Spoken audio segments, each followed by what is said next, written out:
Appreciate that. There's no like, you're not like putting on a show or anything like that, which that's, you know, I really love like people, and I mean, I try to remember, even though I have a brain injury, I try to remember every connection point, even if it's like 10 years later.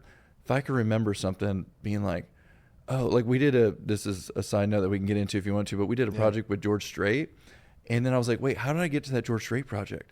And I was like, oh, it was Hannah Wilson over at Universal Music. I was like, but why did I connect with her? I was like, oh, I met her at Parallel Music when I first got to town through Lance Carpenter and some other friends. And I was like, but why was I reaching out to her anyways? I was like, oh, my buddy Tommy Carlos sent me a tip sheet, and I saw Hannah was on like the A&R person, and that's why I reached out to her. So I called Tommy to thank him. Like, it took me forever, but I just felt like I should thank him because he connected me to this big project we just had.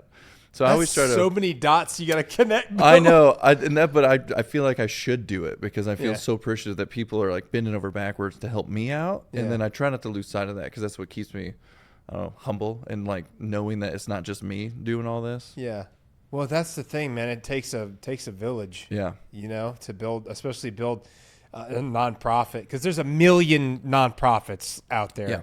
And then there's like a million veteran nonprofits within the nonprofit genre. So there's around 43,000 veteran service organizations by themselves, and which is a lot. Just to fight through those. And but like I think 80% of those don't even go over revenue over like 100,000.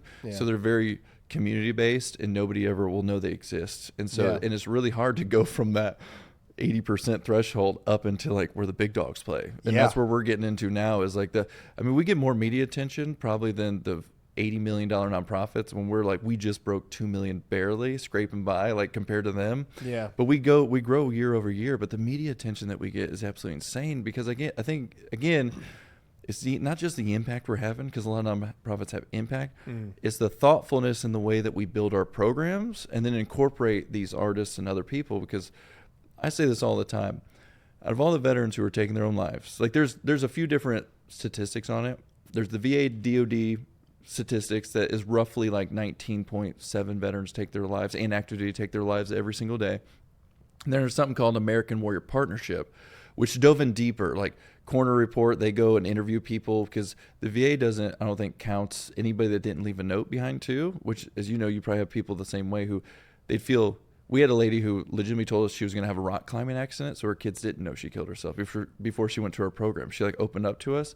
Jesus. So you obviously know those numbers are probably low. American Warrior Partnership says it's more likely to be 24 to 44 a day, which is insane. But from that VA study, they said 80% of the veterans who take their lives don't seek help or hadn't in the last 2 years.